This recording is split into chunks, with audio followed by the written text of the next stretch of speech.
महान बौद्ध यात्री ह्वेनसांग के बारे में विस्तार से जानेंगे। ह्वेनसांग एक दिन सोया हुआ था। उसको सपना में यह बात आया कि वे सुमेरु पर्वत के किनारे खड़े हैं और सुमेरु पर्वत जो है समुद्र के बीच में है और उस पर्वत पर सोने चांदी हीरा जवाहरात से पूरा पर्वत जगमगा रहा है और वो पर्वत उसे आकर्षित कर रहा था और यह मानो कह रहा था सुमेरु पर्वत कि आप मेरा दर्शन करो और यहां से बौद्ध देश भारत जाओ, जहां पर महात्मा बुद्ध ने तपस्या किया था, वहां जाओ। उनको ऐसा सपना में दिखा। जैसे ही नींद खुला वे बौद्ध गया आने के लिए, बौद्ध के देश आने के लिए व्याकुल हो गया, व्यग्र हो गया। चीनी यात्री ह्वेनसांग चीन के नागरिक थे और चीन के नागरिक होने के बजाय चीनी यात्री ह्वेनसांग जो था, सपना देखने के बाद वह भारत बौद्ध देश आने के लिए व्यग्र हो गया। लेकिन उसी समय में चीन में जो था वह गृह युद्ध फैला हुआ था और सुखाड़ का भी समय था और चीनी सरकार अपने नागरिक को दूसरे देश जाने से रोकता भी था। अब ह्वेनसांग के सामने बहुत बड़ा समस्या था कि वह भारत कैसे आए। तो वह रात को किसी तरह भारत आने के लिए, बौद्ध देश आने के लिए योजना बनाया और यात्रा शुरू किया। यात्रा शुरू करने के उपरांत वह एक बाजार गया, वहां पर एक घोड़ा खरीदने का सोचा। तो वहां के सिपाही ने उसे पकड़ करके ले गया और पूछा कहां जाना है तुम्हें। तब वो जो है उसको सलाह दिया वहां का गवर्नर, तुम वापस चले जाओ, तुम्हें जाने का इजाजत नहीं है। लेकिन वह रात में दिन भर छुपे रहता था, रात में यात्रा करता था। एक बार वह रात में नदी के किनारे, तालाब के किनारे पानी लेने गया। तो चीन जो है अपने देश की रक्षा के लिए अपना नागरिक बाहर ना जा पाए, इसके लिए वॉच टावर लगा रखा था, जहां पर सिपाही लोगों को नियुक्त कर रखा था। तो जैसे ही ये पानी ले रहा था तो एक तीर जो है उसको छूता हुआ पास किया। फिर थोड़ी देर बाद दूसरा तीर उसको छूता हुआ पास किया। ह्वेनसांग को एहसास हो गया कि उसे निशाना बना करके कोई तीर चला रहा है और उसे मार डालना चाहता है। तो वह जोर से चिल्लाता है, मैं बौद्ध भिक्षु हूं, मैं राजधानी से आया हूं, मुझे मत मारो। तो उस टावर पर जो सिपाही था वह भी बौद्ध धर्म को मानता था। तब वह सिपाही उसको अपने पास ले गया, उसे खाना खिलाया और उसे आगे के यात्रा के लिए मदद भी किया। फिर कुछ दूर जाने के बाद फिर नदी पार करना था ह्वेनसांग को। जैसे ही नदी पार करने के लिए पहुंचा, नाव पर चढ़ा, तो उस नाव पर 80 लोग थे। थोड़ी दूर जाने के बाद नदी के दोनों किनारे अशोक का वृक्ष देखा और उसके पीछे में बहुत सारा डाकू को देखा। बहुत सारे यात्री डर के मारे उस नाव से कूद गया और ह्वेनसांग पूरे हिम्मत और साहस के साथ नाव पर बैठा रहा।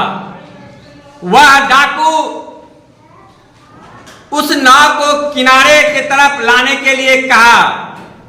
जब किनारा लाया गया तो सभी यात्री को डाकू उतार करके उसके पास में सोने चांदी हीरा जवाहरात है कि नहीं इसकी तलाश करने लगा। तलाश करने के बाद वो डाकू जो है वह देवी का उपासक था और प्रतिवर्ष वह एक हट्ठा कट्ठा आदमी को बलि देता था। तो जब ह्वेनसांग पर नजर पड़ा तो डाकू लोग अपने में इशारे में बात किया कि पूजा आने वाला है, तो क्यों ना बलि के रूप में इस हट्टे कट्टे लोगों इसका ही बलि दिया जाए।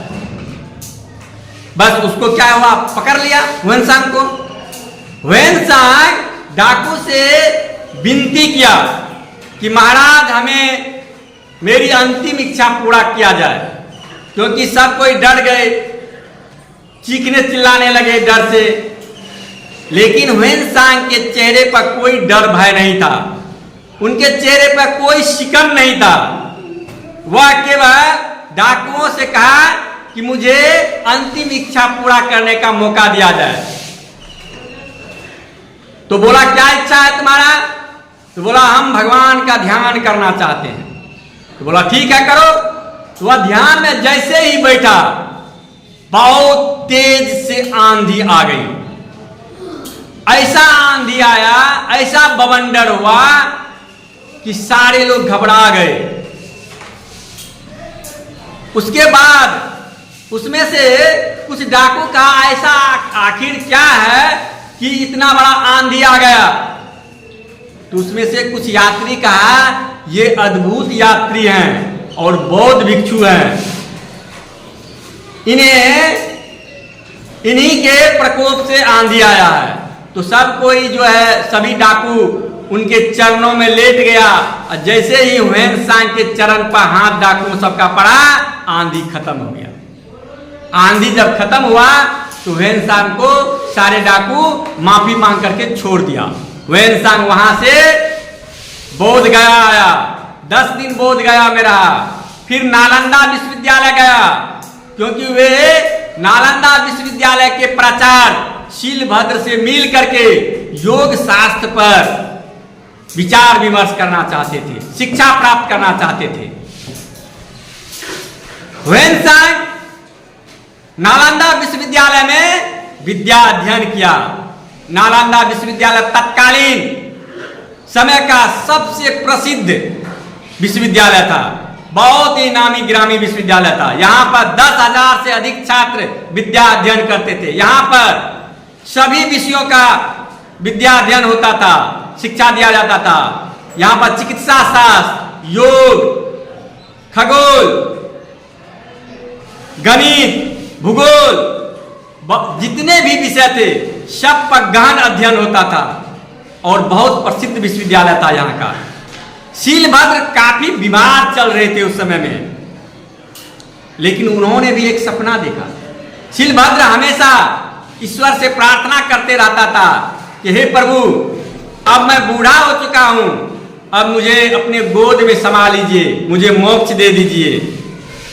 एक दिन शीलभद्र सपने में देखता है कि 3 देव समान लोग उसके सामने में प्रकट हुए हैं, जिनका रूप सोना चांदी रजत जैसे है।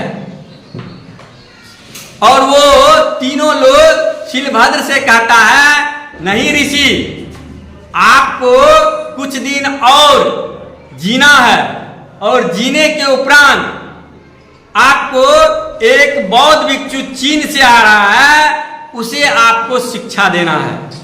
सपने में वह देखा था और वो दिन आ गया जब शीलभद्र के सामने ह्वेनसांग प्रकट आए। ह्वेनसांग बहुत ही सम्मान और विनम्रता के साथ शीलभद्र का पैर छुआ, दंडवत हुआ और शिक्षा देने के आग्रह किया। शीलभद्र ह्वेनसांग का विश्वविद्यालय में प्रवेश दिलाने के उपरांत शिक्षा देना प्रारंभ किया। ह्वेनसांग भारत के भिन्न भिन्न भागों में घूम फिर करके तत्कालीन भारत का वर्णन किया। वे प्रयागराज भी गए, वे कन्नौज भी गए। उस समय में चूंकि ह्वेनसांग 630 ईस्वी में भारत आया था और 645 ईस्वी में भारत से वापस गया था। ह्वेनसांग हर्षवर्धन के दरबार में, क्योंकि हर्षवर्धन प्रत्येक 5 वर्ष में महामोक्ष परिषद का आयोजन करता था प्रयागराज में, उस प्रयागराज के महामोक्ष परिषद में भाग लिया था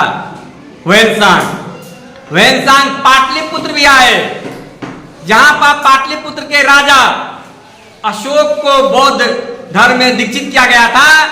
तो उसी के राजा अशोक के राजधानी पाटलिपुत्र भी आए थे ह्वेनसांग भारत के भिन्न भिन्न भागों का दर्शन और भ्रमण किया। ह्वेनसांग किताब लिखा जिसका नाम है सीयूकी। उन्होंने तत्कालीन 138 देशों का उस किताब में वर्णन किया। ह्वेनसांग का ऐतिहासिक यात्रा और बौद्ध धर्म के प्रति उनकी आस्था, उनका त्याग बलिदान काफी चर्चित है। काफी सम्मान के दृष्टि से उनके यात्रा और उनके किताब को देखा जाता है, क्योंकि इससे भारत के तत्कालीन राजनीतिक, सामाजिक, आर्थिक, धार्मिक परिस्थिति का सजीव चित्रण किया गया है।